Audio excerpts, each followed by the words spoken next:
Hello guys, कैसे हैं आप सब लोग। और उम्मीद है कि आप लोगों की इस लॉकडाउन में प्रिपरेशन बहुत ही अच्छी चल रही होगी और क्यूरियोसिटी बनाए रखिए, मोटिवेट रहिए। और आज मैं आप लोग के लिए क्लास 12 का एक बहुत ही अच्छा टॉपिक लेकर आया हुआ हूँ, पोटेंशियल एनर्जी ऑन डाइपोल। ठीक, देखिए यहाँ पर ये एक इलेक्ट्रिक फील्ड है, this electric field.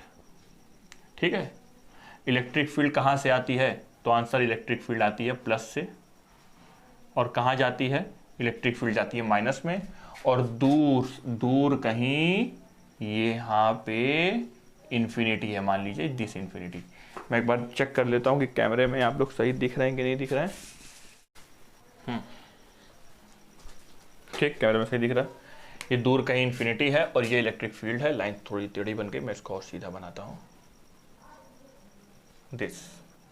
This electric field E। ठीक है, अब मान लीजिए इस इंफिनिटी पर, यहां पे इस इंफिनिटी पर यहां पे एक चार्ज रखा है -Q और एक चार्ज रखा है +Q। इंफिनिटी पर दो चार्जेस इंफिनिटी पे रखे हुए हैं। अच्छा, तो बताइए इस इंफिनिटी पे फोर्स कितना लग रहा है इलेक्ट्रिक फील्ड के द्वारा। ठीक, तो फोर्स का फॉर्मूला क्या होता है? Q × E। और E का फॉर्मूला क्या होता है? 1/4πε0 Q/r²। R को अगर हम इन्फिनिटी कर देंगे, ये चीज़ पूरी इन्फिनिटी कर देंगे, तो इलेक्ट्रिक फील्ड क्या हो जाएगी? 0। और अगर इलेक्ट्रिक फील्ड 0 हो जाएगी तो फोर्स क्या हो जाएगा? 0। तो याद रखिए, इन्फिनिटी पर अगर कोई भी टेस्ट चार्ज होगा तो उस पर कितना फोर्स लगेगा? 0। इन्फिनिटी पे कोई भी अगर टेस्ट चार्ज होगा तो उस पर कितनी इलेक्ट्रिक फील्ड लगेगी? Answer is 0। तो 0 इन्फिनिटी पर इलेक्ट्रिक फील्ड होती है, 0 इन्फिनिटी पर फोर्स होता है। ठीक है, अब if electric field is 0 then force is also 0। इतना आप जान गए। अब सुनिए, देखिए यहां से इस -Q और +Q को हमको डाइपोल बनाना है। क्या बनाना है? Dipole. So this -Q and this +Q। ठीक, सबसे पहले हम क्या करेंगे? +Q को उठाकर लेकर आएंगे इन्फिनिटी से। तो हमने ये +Q ऐसे पकड़ा।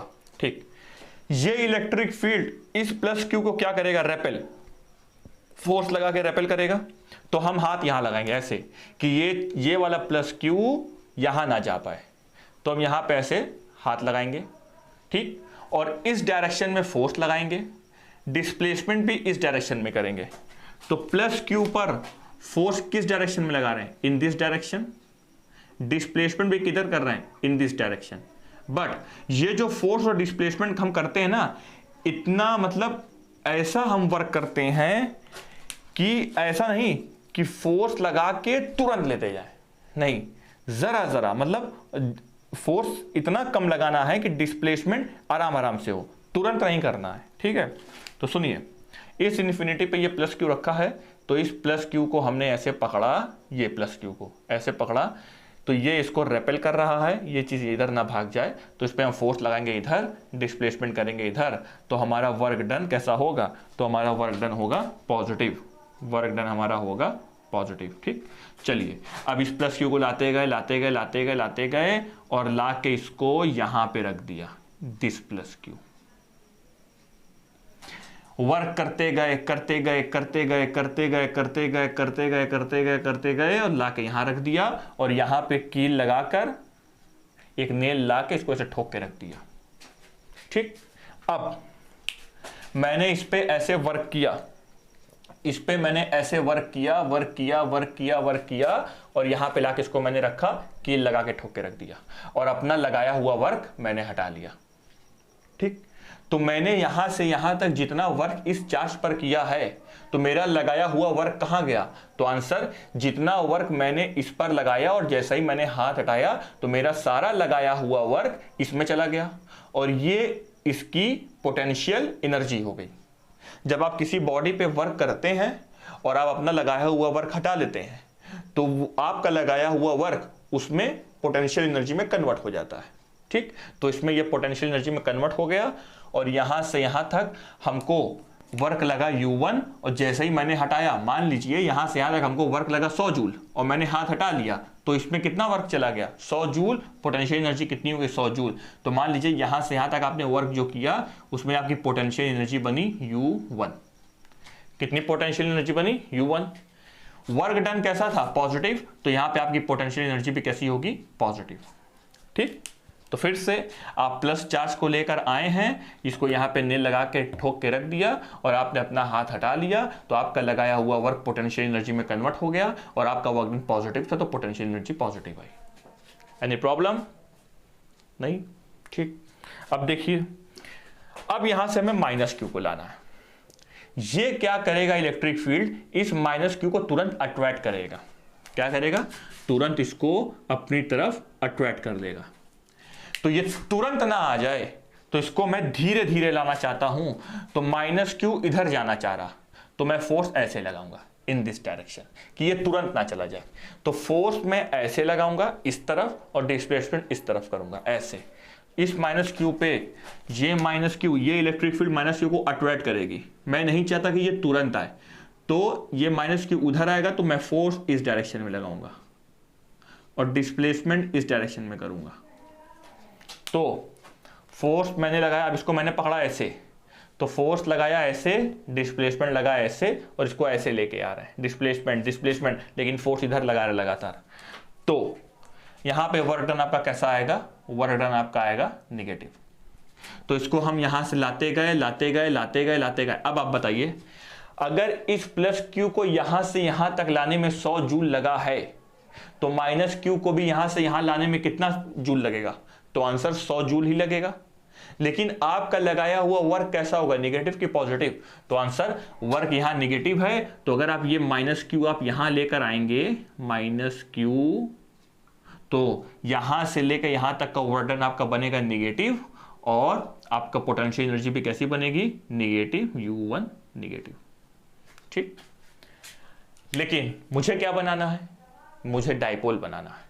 तो माइनस क्यू और प्लस क्यू क्या एक जगह रहे तब डाइपोल बनेगा कि उनके बीच में डिस्टेंस होना चाहिए, तो आंसर उनके बीच में डिस्टेंस होना चाहिए। तो अगर इसको मुझे डाइपोल बनाना है तो मुझे इसको कितनी दूर और खिसकाना है, तो आंसर है हम इस पे ऐसे फोर्स लगा के इसको 2L डिस्टेंस और वर्क करेंगे, तब ये क्या बनेगा, डाइपोल। तब हम इसको खिसका के यहां से यहां लेकर आए, इस माइनस क्यू को कितना डिस्टेंस लेकर आए, तो आंसर है 2L। मतलब हमको यहां से यहां तक प्लस क्यू पे वर्क करना पड़ा और माइनस क्यू पे वर्क यहां से यहां तक करना पड़ा और 2L हमको और ऐड करना पड़ा, तब हमारा वर्क डन हुआ। ठीक, अब आप बताइए आपने टोटल वर्क डन कितना किया, तो यहां पे इसके पास पोटेंशियल एनर्जी आ जाएगी, यहां इसकी पोटेंशियल एनर्जी आएगी U2 निगेटिव। क्यों निगेटिव आएगी, आप जानते हैं, क्योंकि फोर्स उस डायरेक्शन में, डिस्प्लेसमेंट इस डायरेक्शन में। ठीक, अब देखो टोटल वर्क डन हम गिनेंगे, टोटल वर्क डन, प्लस पे वर्क डन कितना लगा, तो आंसर है प्लस U1। माइनस क्यू पे यहां से यहां तक वर्क डन कितना लगा, तो आंसर है प्लस, सबको ऐड कर रहे हैं, माइनस U1। माइनस क्यू को यहां से यहां तक तो माइनस U1 लगा, हमने और डिस्प्लेस किया, तो यहां से यहां तक कितना वर्क डन लगा, तो आपने पढ़ा है वर्क डन का फॉर्मूला क्या होता है, फोर्स मल्टीप्लाइड बाय डिस्प्लेसमेंट। तो work done is equal to force कितना होगा, QE, डिस्प्लेसमेंट कितना किया माइनस क्यू को, यहां से यहां तक तो लेकर आए, 2L और डिस्प्लेस किया, तो यहां क्या होगा 2L। 2QL क्या होता है, तो answer P and this is E। तो वर्क डन कितना बना, यहां से यहां तक लाने में आंसर P, और जैसे ही मैंने हाथ हटाया तो मेरा लगाया हुआ वर्क पोटेंशियल एनर्जी में कन्वर्ट हो गया, तो ये हमारी potential energy total work done कितना आया, तो आंसर PE प्लस, और ये पोटेंशियल एनर्जी निगेटिव है तो ये क्या होगा, निगेटिव, वर्क डन निगेटिव, तो पोटेंशियल एनर्जी निगेटिव। तो बताइए total work done, total work done, अब ये डाइपोल बन चुका है, माइनस क्यू प्लस क्यू, उनके बीच का डिस्टेंस फिक्स, तो टोटल वर्क डन डाइपोल पे कितना लगा, तो answer minus U1 plus U1 cancel, तो टोटल वर्क डन लगा माइनस PE। ठीक, और जैसे ही मैंने हर तरफ से हाथ हटा लिया तो इस डाइपोल पे लगाया हुआ वर्क डन किस में कन्वर्ट हो गया, पोटेंशियल एनर्जी में, एंड दिस पोटेंशियल एनर्जी, तो potential energy on dipole is minus PE।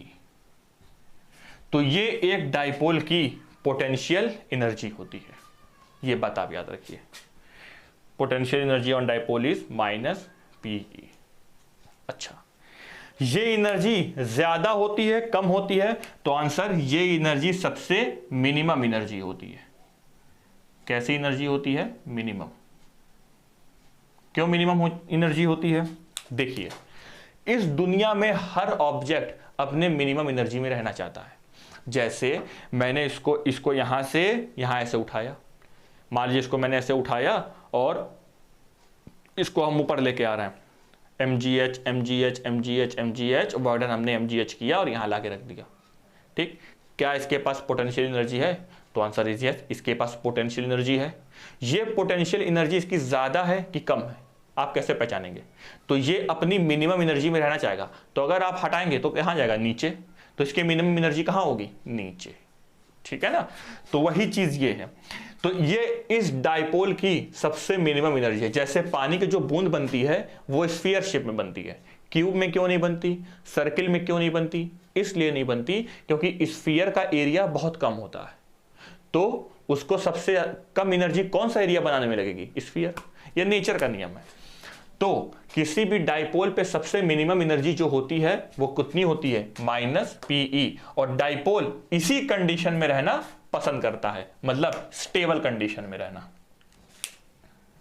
किस कंडीशन में रहना? Stable condition, stable equilibrium. समझ गया ना बात? स्टेबल इक्विलिब्रियम में रहना ये पसंद करता है।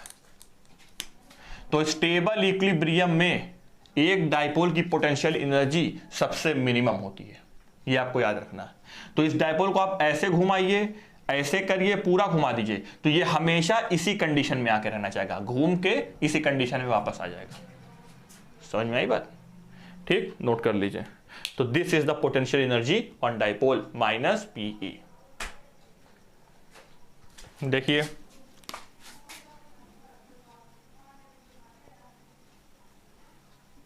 this electric field and this is P, इनके बीच का एंगल कितना?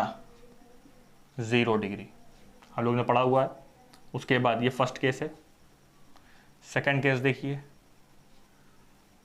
This is electric field and this is P, इनके बीच का एंगल कितना? 90 डिग्री। तो थीटा हमारा है 90 डिग्री। ठीक। Third case, this electric field और इसको पूरा घुमाया, दिस इज P, तो इनके बीच का थीटा कितना है? 180 डिग्री। 0 90 180, और घुमाइए, this electric field and this P, इनके बीच का एंगल कितना? Theta 270 degree. ठीक। अब potential energy, work done and net potential energy. Potential energy को मैं U लिख दे रहा हूं, ठीक है ना? U, potential energy.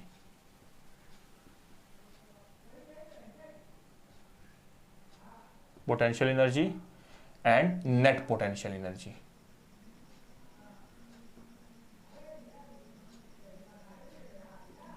देखिए, पोटेंशियल एनर्जी का फॉर्मूला हमारा क्या आया? तो आंसर ये आया है P dot E and A dot B, A भी cos theta, then P dot E PE cos theta, minus तो लगेगा ही। ठीक, चलिए, अब हर डाइपोल की पोटेंशियल एनर्जी कितनी होती है? मैं नेट की बात नहीं कर रहा हूं, सिर्फ पोटेंशियल एनर्जी। किसी भी डाइपोल की अगर आपको कोई पूछ ले, बेटा बताओ किसी भी डाइपोल की पोटेंशियल एनर्जी क्या होती है, तो answer minus P, minus P, minus P, minus P।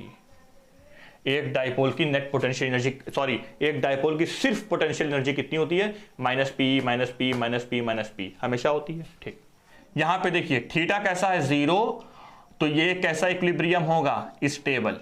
ठीक है, अब आप बताइए, जब इक्विलिब्रियम स्टेबल हो, थीटा 0 हो, तो वर्क डन आपने कितना पढ़ा है? तो वर्क डन किसी भी डाइपोल पे होता है 0। बोलिए पढ़ा है कि नहीं पढ़ा है? ठीक, तो नेट पोटेंशियल एनर्जी कितनी आएगी? माइनस पीई प्लस 0, तो दिस इज माइनस पीई। तो एक डाइपोल पे जब ये वाली कंडीशन होगी तो एक डाइपोल पे पोटेंशियल एनर्जी माइनस पी होती है और net potential energy minus P होती है। वर्क डन कैसा होता है? 0। इस पे आइए, देखिए, जब थीटा की वैल्यू 90 डिग्री हो तो यहां से यहां लाने में वर्क डन हमको कितना लगता है? पीई लगता है, पिछले लेक्चर में पढ़ा हुआ है, प्लस पीई लगता है। ठीक, और माइनस पी प्लस पी करेंगे तो ये क्या आएगा? Net potential energy 0। ठीक, इधर आइए, यहां पे वर्क डन 0, यहां से यहां तक किया वर्क डन पीई, और यहां से यहां तक और 90 किया तो वर्क डन कितना आया? Plus 2 PE. ठीक, और प्लस 2 पी माइनस पी कितना होगा? Plus PE. ठीक, फिर इसके बाद जब इसको यहां लाना पड़ता है ना, तो हमें यहां लाने के लिए वर्क डन नहीं करना पड़ता, ये अपने आप ही इधर आ जाता है। तो 270 के लिए हम लोग ने किया नहीं, कर लीजिए। 270 के लिए करेंगे तो अगर आप किसी भी डाइपोल को 0 से 270 लेकर आएंगे तो आपको जो वर्क डन लगेगा वो लगेगा प्लस पीई। ठीक, प्लस पीई, तो ये क्या आ जाएगी? Net potential energy 0 minus P plus P. अब आप बताइए, डाइपोल की सबसे मिनिमम एनर्जी आपको कौन सी दिख रही? 0?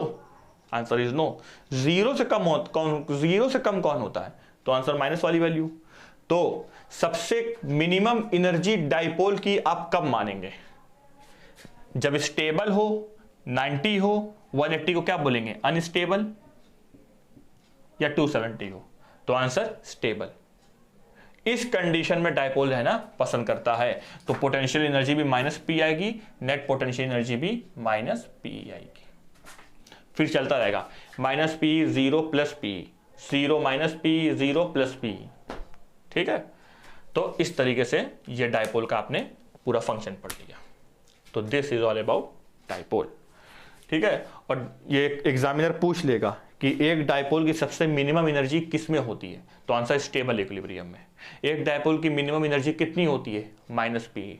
एक डाइपोल की net potential energy PE plus PE कब होगी? जब थीटा 180 डिग्री हो, अनस्टेबल में। समझ में आई बात कि नहीं आई? तो एग्जामिनर अलग अलग तरीके से पूछ लेगा। पोटेंशियल एनर्जी हमेशा डाइपोल की कितनी होगी? माइनस पी, और स्केलर प्रोडक्ट है तो पीई कॉस थीटा। तो ठीक है, यहां से भी देख सकती है, देखिए आप लोग, देखो 0 cos 0 की वैल्यू 1, तो this is minus P. 90 cos 90 की वैल्यू 0, तो दिस पोटेंशियल एनर्जी पूरी 0। cos 180 की वैल्यू क्या होती है? -1, तो माइनस माइनस प्लस, तो दिस प्लस पी। और cos 270 की वैल्यू क्या होती है? 0, तो ये पूरी क्या हो जाएगी? क्वांटिटी 0। बस सीधा सिद्धांत है। ठीक है, तो चलिए फिर हम लोग डाइपोल के बारे में आपने पढ़ लिया, और इसके आगे फिर हम लोग आगे पढ़ेंगे कि डाइपोल के बारे में सारी स्टडी हो ही गई है। तो ठीक, फिर आप लोग पढ़ेंगे गॉस लॉ के बारे में। ओके, कोई और टॉपिक छूट गया तो हाँ, एक चीज़ और देख लो ज़रा, इसको भी देख लो ज़रा जाते जाते। तो किसी भी डाइपोल को अगर हम नॉन यूनिफॉर्म इलेक्ट्रिक फील्ड में रख देंगे तो क्या होगा?